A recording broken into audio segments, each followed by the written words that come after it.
Magandang hapon sa inyong lahat. Muli ito po si Herbert Curia, author, promoter ng Bible Lights from the Bible Evangelizations. Kakibat ang ating pananalig sa ating banal na Panginoon Diyos, banal na Panginoon sa Kristo, at gabay ng kaliwanagan ni Banal na Santa Maria, ay ating po ibinabahagi sa inyo sa linggong ito, ang mensahe ng ating banal na Panginoon Diyos. Ang tema ng mensahe ng ating banal na Panginoon Diyos ay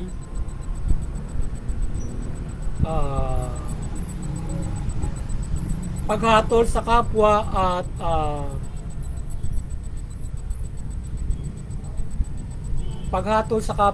pagsunod sa ating kapamahalaan. Ngayon po ay babasahin ko sa inyo ang mga mensaheng ito. Mula po dito sa Bagong Tipan o Mabuting Balita ng paghahari ng ating banal na Panginoon Diyos sa pamamagitan ng ating banal na Panginoong Jesucristo. Yan. Ngayon po ay babasahin. Ngayon po ay ayon po dito kay Apostol San Lucas, kabanata 6, talatang 37. Ito po ang mensahe. Huwag kayong humatol sa inyong kapwa at hindi kayo hahatulan ng Diyos.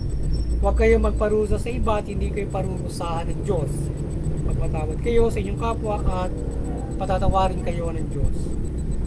Patuloy po natin kay Apostol Santiago, kabanata 4, talatang 11 hanggang 12. Ito po ang mensahe.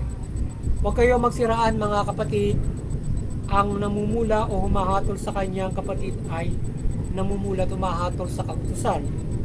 At kung hatulan mo ang kautusan, hindi ka na isang tagapagtupad ng kautusan, kundi isa ka ng hukom. Isa ang nagbigay ng kautusan at isa rin ang hukom.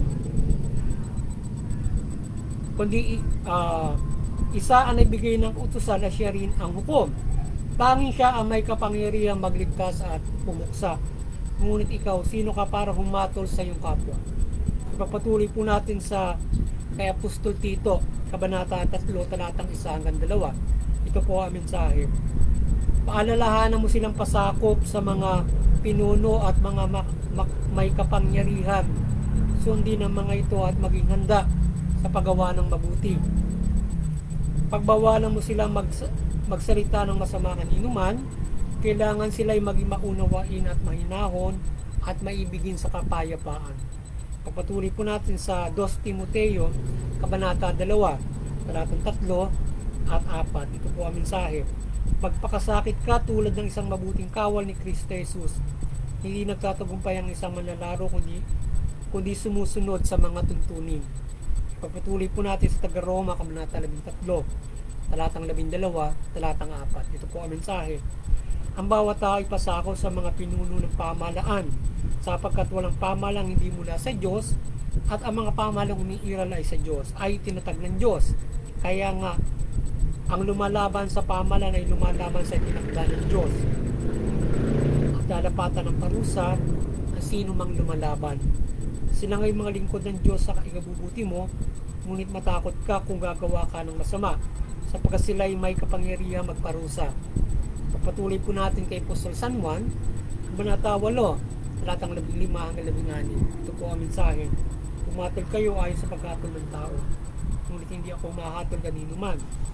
Humatol man ako, tama ang aking hatol, sapagkat hindi lamang ako ang humahatol, kundi ako at ang mga nagsugo sa akin. Ito po ang mensahe salita ng ating banal na Panginoon Diyos sa ating pagbabahagi ng mabuting balita dito sa The Bible Evangelizations. Pasalamatan po natin ang ating banal na Panginoon Diyos, Panginoon sa Kristo at banal na Espiritu Santo, kayo din po ang banal na Santa Maria. Maraming salamat po, banal na Panginoon Diyos, banal na Panginoon sa Kristo at banal na Espiritu Santo, at gayon din po ang banal na Santa Maria. Ngayon po ay paliliwanag ko sa inyo ang mga mensaheng ito mula po dito sa tema na paghatol sa kapwa at pagsunod sa pamahalaan. Ngayon po ay naisip babatid sa atin ng ating banal na Panginoon Diyos na sa ating lahat, sa mga tao at gayon din sa pamahalaan, na paano ba tayo humatol sa kapwa at pagsunod sa pamahalaan. So yung mga mamamayan, yung mga tao, pangkaraniwan, so tayo ay salip na tayo ay tayo ay humatol, magparusa, o humatol tayo bilang tao, tayo ay magpatawad. Patawarin natin yung mga nagkakasala sa atin, labag man sa batas yan o hindi. Instead ng mahatol tayo o magparusa, lalo na tayo ay nagsisinanira lamang o gumagawa ng kwento para siraan yung kapwa-tao natin o para magbigay ng maling testimonya. So iwasan natin ang tayo ay humatol, mamula, manira ng kapwa at tayo ay sumunod sa pamahalaan, sumunod tayo sa palanan ng Panginoon Diyos. Yan ang gabay ng ating banal na Panginoon Diyos. So ngayon ay yung pamahalaan, yung binigyan niya ng authority para magparusa, para humatol. So may kanya-kanyang authority yung nasa pamahalaan kung paano ipapairalin yung justice, kung paano siya na magpaparusa, hahatol. So mayroong judge, mayroong police, mayroong ganon. So yan ay may kanya-kanyang gampanin para pairalin yung justisya. Kung sino yung magpaparusa, sino yung diba, mayroong BGMP nagkukulong, yung judge, yung court, sila yung mahatol, tapos kukulong ka. Tapos mayroong tagahuli, yung police nga mismo yung nag-ooperate. So ngayon, ay ganyan yung gampanin ng pamahalaan. Itinilaga sila ng Panginoon Diyos diyan para parusahan yung gumagawa ng masama na sakop ng pamahalaan, kagaya ng sinasabing legal or batas ng pamahalaan. So ngayon, yung mga tao naman na halimbawa meron din namang masama na ginagawa na hindi naman labag sa batas. So ngayon ay nais ng ating banal na Panginoon Diyos kung gumawa ng masama, instead tayo mga pangkaraniwan, kung gumawa ng masama, hindi tayo dapat hahatol, hindi dapat magpaparusa. So dapat yung gobyerno, dapat yung Diyos na magpaparusa. So magpatawad na lamang tayo para hindi tayo parusahan, hindi tayo hatulan ng Panginoon Diyos. Yan. At sa isang banda ay kung hindi tayo susunod sa pamahalaan, kung tayo ay hahatol at magpaparusa ng sino mang taong masama o sino mang tao, lalo na wala namang ginagawang masama, ay maaari tayong mapahamak, maaari tayong i-after ng pamahalaan kung labag sa batas yung ginagawa. Definitely labag sa batas. Kung tayo ay magpaparusa sa sino mang tao, maghahatol, sisiraan puri mo o mag-iimbento ka ng masama, paparusahan mo, or kahit may masama pa, ikaw ang magpaparusa, hindi po pwede yun. Hindi tayo binibigyan ng authority ng Diyos maging ng pamahalaan magparusa o humatol sa kapwa. Meron ng gobyerno na binibigay sa atin ay yung humuli lang ng mga taong gumagawa ng hindi mabuti, o isuplong mo sila sa kanila, or pwede tayo mag-witness sa akin na tumulong sa pamahalaan para maparusahan, mahatulan yung mga taong gumagawa ng kasama. So yun ang binibigay sa, pero dapat makatotohanan tayo. So ngayon, yan ang dapat nating sundin, na huwag tayong magparusa, humatol sapagkat wala naman tayong authority, at instead magpatawad na lamang tayo, labag sa batas o hindi. So ngayon ay kung mayroong labag sa batas sa inyo, mabigat, yung ang pamahalaan, nasa kanya yung kapangyarihan, authority para magparusa. So pwede natin ilapit siya sa pamahalaan para gawin yan. So ngayon ay pwede natin ipagpasa Diyos yan para o hingin ng tulong sa Diyos, pwede tayo lumapit niya. Pero tayo humingin mustisya sa pamahalaan na ginawa ng Diyos para diyan, or para patigilin yung mga taong gumagawa ng masama na hindi mo kayang patigilin. Sapagkat kung pangkaraniwan, halimbawa may gumagawa ng masama, labag sa batas yan. Kung kaya mo silang pangaralan, as at the same time, pinapatawad mo sila, pangaralan mo na lang sila para sila'y magbago, pagbaguhin mo sa mamamagitan ng pangangaral. So ganoon ang pagpapatawad. Nagkakasala siya ng labag sa batas o hindi, lalapitan natin sila, papangaralan natin sila, at the same time, pinapatawad natin. Kung ikaw yung ginagawa ng masama, kung ibang tao, sila isawayin natin, pangaralan natin para sila ay huwag gumawa ng masama, para maiwasan yung paggawa ng masama. Ngayon, kung siya mapapatawad nung ginawa niya ng masama, so mas maganda higayatin natin na patawarin siya, sapagkat kung alam mo, labag sa batas siya, ngayon kung dadali siya sa gobyerno ay gabayin natin siya na makaharap siya sa gobyerno, hindi sila magawa ng masama kung ibang tao, so or gawan sila ng ibang masama na ibang tao dahil masama sila. So tayo naman ay nagpapatawad at the same time, pinagbabago natin sila. Kagaya ng ginagawa ng Panginoon sa Kristo sa atin, pinatawad tayo, pinagbabago tayo para sa ating mga kasalanan. Binibigyan niya tayo ng pagkakataon na makapagbago. Ngayon, yung mabigat na pagtutuwid nga kung labag sa batas nasa pamahalaan. Ngayon, ito yung intervention sa atin ng Panginoon Diyos na tayo ay inaaralan niya na magbago, huwag gumawa ng masama sa kapwa para ma-preempt, para hindi tayo, para yung tao iligtas o ikaw ay iligtas sa paggawa ng masama ng iba.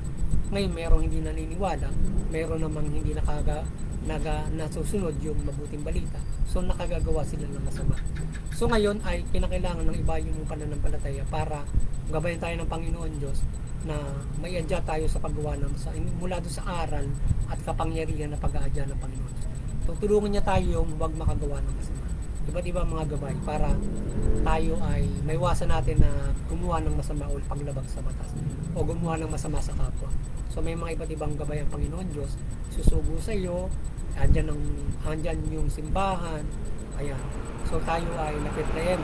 So kahit man yung pamalaan, pero rin tayo mapreem para hindi tayo gumawa ng masama. So ganoon. So ngayon, kung tayo ay nagkamali, lalo hindi ka nananampalataya, hindi mo na sunod yung mabuti malit, nagkakaroon tayo ng vulnerability. Kasi nga, pwede tayo parusahan. Kung tayo nagkakamali, pwede tayo mapahamak. Lumalayo yung protection ng Panginoon Diyos sa atin. So ngayon, maging vulnerable ka, pwede kang bigyan niya ng pagkakataon na maparusahan ka ng government. Kasi nga, tinalagay yan dyan. Kasi nagkamali ka labag sa batas. Pwede ka rin namang gantihan ng kapwa-tao mo. Kaya nga, tayo ay iwasan natin yung pagkakamali para hindi tayo mapahamak. Even though kahit nga yung mga sakuna, para sa lahat yung kung vulnerable ka nagkakasala, pwede nga maapektuhan nun kasi nga nagkakamali ka. Even though wala man tinutumbok yan, pero kung ikaw ay may kasalanan, vulnerable ka sa ganun, napapahamak. Kagaya nung pinangaral nyo sa Galileo, yung sinabi ng Panginoon, mapapahamak kapag hindi ka nagsisi sa kasalanan mo. Yung isa napahamak, pinapatay ni Pilato dahil may kasalanan sa gobyerno, nahabol siya. Kaya hain na nga yun, pinakinggan ng Diyos yung hain niya. Kasi nga may kasalanan siya kay Pilato. So nag-legit sa kanya yung Panginoon Diyos. Meron, nabagsakan naman ng salindol, napahamak. Kasi nga, may kasamaan ni ginagawa. So kaya tayo iwasan natin dahil pagdating ng hukom, lalo na pagdating ng hukom, pwede tayo mapahamak. Doon sa sakuna na gagawin ng Panginoon Diyos o pagmamarusa dahil nga sa tayo ay kakasala patuloy. So dapat sundin natin Panginoon Diyos, Panginoon sa Kristo para protektado niya tayo sa namang uri ng kapahamakan. Halimbawa, gagawa ka ng kapahamakan, puprotekta na puprotektado tayo.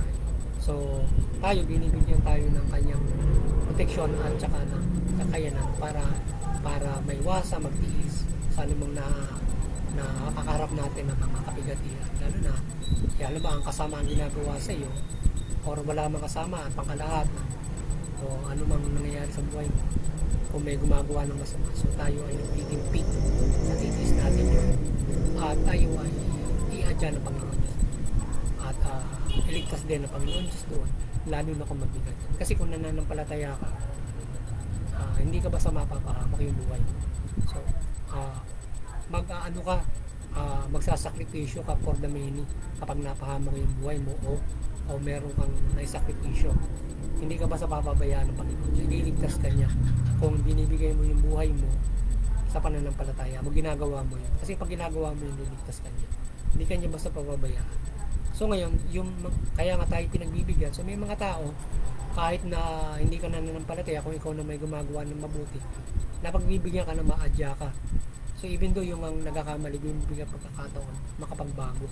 So kahit nagkakamali ka, naadya ka pa rin. Pero usually napapahamak kasi nga hinahanap mo yung masama. Yung protection nawawala. So dahil nga sa ngayon ay mayroong pagpapatawad ng Panginoon Diyos. So tayo ay may malaking pag-asa na tayo ay hindi mo na basta mapahamak kung tayo nagkakamali. But definitely ay kung ikaw ay nagkakamali, mayroong kapahamakan. Maaring hindi ka nga agad maparusahan, pero ikaw ay maaaring hindi ka nga mapahamak ng mabigat, pero maaari kang ituwid ng Panginoon Diyos. Kung ang pamahalaan ay nagpaparusa, maaari kang makulong. Yun. Magaan na, makulong ka lang, hindi yung masupil ka na kayo bibigyan ng pagkakataon. Hindi ka masuppress ng pamahalaan na kayo mapatay kung mabigat ang pagkakasala. Mga ganun mga bagay. Or else na mangyayari dahil nga sa ikaw ay gumawa ng masama. So, iadya ka ng Panginoon Diyos dyan. Pero kung patuloy ka, so maaari mapahamak ka. Kasi ang paggawa ng masama, kung lumalalim na uwi sa kamatayan, spiritual, maging practical. Kasi nga, ay naging vulnerable tayo. Kaya pilitin natin matupad yung kalooban ng Panginoon Diyos. Yan, particular, huwag tayong humatol sa kapwa para hindi tayo parusahan ng Panginoon Diyos. Sumunod tayo sa pamahalaan para hindi tayo hatulan ng pamahalaan, parusahan ng pamahalaan, or parusahan tayo ng Panginoon Diyos. Yan ang sumunod tayo. Maging nasa pamahalaan din, susunod din sila sa Diyos, sa Panginoon Diyos. Magpatupad sila ng maayos. Kasi kung hindi lang papatupad ng maayos, lalabagin din rin panuntunan ng batas, ang kautusan ng Panginoon Diyos, papaparusahan din sila na nasa pamahalaan. Lalo na yung mga korap dyan o mga abusado, hindi na sinusunod yung tunay na pagpapatupad. So, syempre sila ay na-check, sila ay pwede rin may suplong sa gobyerno itself, parusahan ng gobyerno din itself, at parusahan sila ng Panginoon. Kung sila ay hindi na sila magagabayan pa ng pangangaral, at hindi na rin sila masawata pa ng gobyerno rin. So ang Diyos pwede mag-intervene dyan ng mabigat sapagkat, pero ang pamahalaan napaka kaya lang syempre yung pamahalaan marami para yung magamit yung ginawa niya kapamahalaan para mapairal ng mabuti. So kahit abusado pa andyan, iiral yung mabuti yan para umiral ang tamang hustisya. Pero hindi magpapairal niya ng hustisya na mali para umiral ang hustisya. Tama yan. So kaya yung mga nasa pamahalaan, magpairal kayo ng tamang hustisya. Kasi kung mali ang hustisya nyo, mananagot kayo sa Diyos, at dyan din sa pamahalaan na yan. So mali ang abuso ka, so yun, mananagot ka.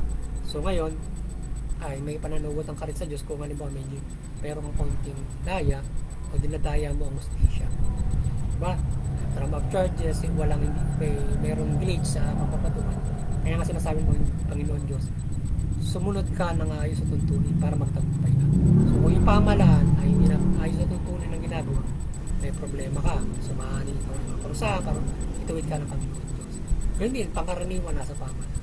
So kaya tayo ay kung tayo pangkaraniwan, iwasan natin na tayo magparusa, nasa pamahalaan dapat yan at nasa Panginoon Diyos. Ngayon ang Panginoon sa Kristo, pwede siya magparusa nung siya ay isugo ng Panginoon Diyos, gawing hari. Kasi may authority siya, binigay siya ng authority. Kaya lang di siya nagparusa noon. Inalagaan niya yung kaluluwa natin, iniligtas tayo sa kanya dahil kapagligtas siya, iniligtas tayo. At ang pagliligtas na yan, lahat binibigyan ng pagkakataon. Hindi ka ba sa iniligtas doon, halimbawa may gumagawa ng masama. So hindi binigyan ng pagkakataon niya yung lahat ng masama, na gumagawa ng masama. Hindi siya nagparusa doon sa gumagawa ng masama. Bagkos, binigyan niya ng pagkakataon, tayong lahat nga na magbago. So ngayon, ililigtas sa lahat na sa pamamagitan ng aral at gabay ng kanyang kapangyarihan. Lalo na ngayon. So ngayon, ganyan ang ginawa na. But yung iniaral niya, tandaan natin, ang iniaral niya sa mabuting banda, yan ang ihuhusga niya pagdating ng pagbubuto. Ano ba ito ating binabahagi sa inyo?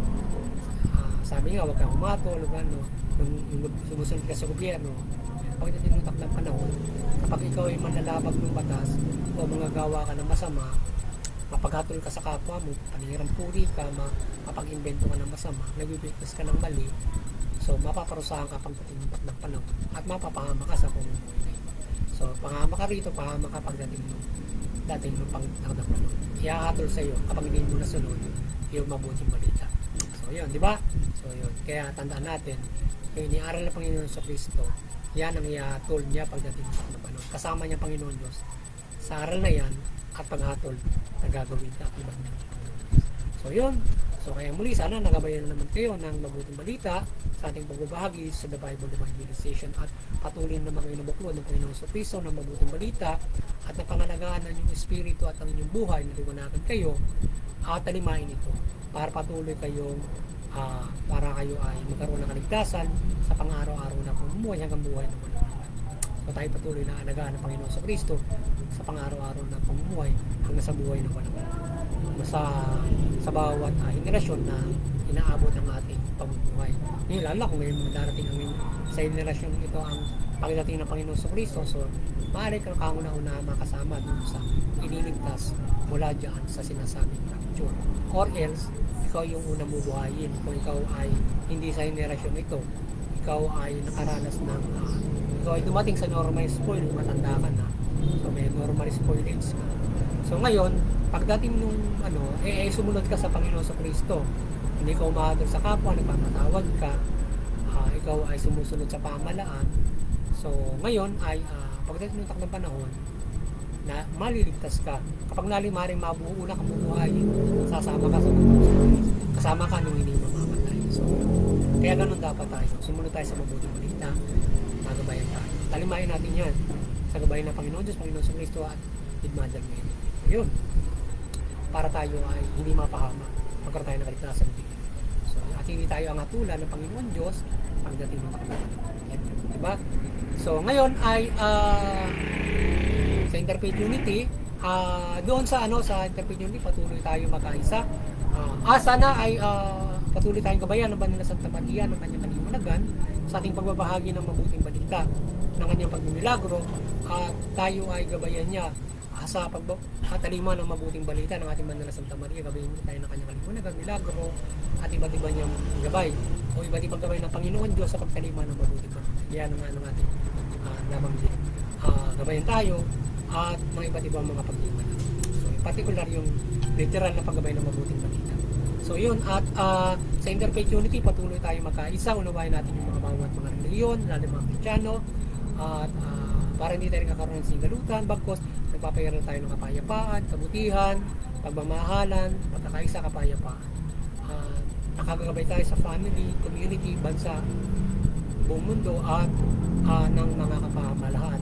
So sa gayon, ay yung mga mamamahala ito ng mabuti, karapatan ng tao, nagpapayaran ng kapayapaan. Nagiging barrier din natin yan para kung sa ating mga sigalutan na naiwasan din natin na magkamali sa pamamagitan ng mayroong legal na namamagitan. At syempre, higit dapat ay yung ating pananampalataya na tayo ay dapat kahit ibang reliyon man yan, na hindi natin basta ituring na kaaway, kundi tayo ay mahalin natin sila at magkaisa tayo sa Interfaith Unity. Lalo tayo mga naniniwala ng Kristiyano at tayo ay may nagkakaisa pa rin sa pagliligtas ng sangkatawan sa iba't iba nating way in faith in Christ in God. So yun. So ngayon ay sa CBCP Vatican Church, patuloy po kayong maliwanagan ni Banal na Santa Maria at patuloy niyo pong pagbuklurin ang sangkatawan sa pananampalataya kay Panginoon, mula Panginoon sa Kristo at mabuting balita. At sa ating munting kakayanan, patuloy tayo na nampalataya ng paggabay ng ating banal na Panginoon Diyos, Panginoon sa Kristo, Banal na Espiritu Santo, kaya hindi na Banal na Espiritu Santo at Banal na Santa Maria, ng kanyang pagmimilagro mula sa kaliwanagan ng Banal na Santa Maria, iba't iba niyang paggabay ng pagmimilagro, lalo na sa paggabay sa pamahalaan. Gabay tayo ng milagro sa paggabay natin ng mabuting balita sa pamahalaan. Kaya mga kapamahalaan, maliwanagan kayo ni Banal na Santa Maria, maliwanagan kayo ng mabuting balita at ng Panginoon sa Kristo, at mamahala kayo ng mabuti, matutulong yung karapatan ng tao, patas ng hustisya. Sa ngayon, makikinabang ang inyong mamaya, makapumuhay sila ng patas, mapayapa, mulad, ayon sa karapatan, at hindi sinagarbayado sa hustisya. At higit sa lahat, nakakapanampalataya sila sa ating mananang Panginoon Diyos, at pulaman ng Panginoon sa Kristo. At muli, sana patuloy tayong pagpalain, protektahan ng Panginoon Diyos, sama-sama tayong mamuhay sa mabuting balita. At patuloy na kayo ay ating hinihikayat sa gabay na Banal na Santa Maria sa ating pananampalataya kay Panginoon Diyos, at patuloy tayong magpuri at magpasalamat sa Kanya sa pamamagitan ng Panginoon sa Kristo. Magandang hapon sa inyo.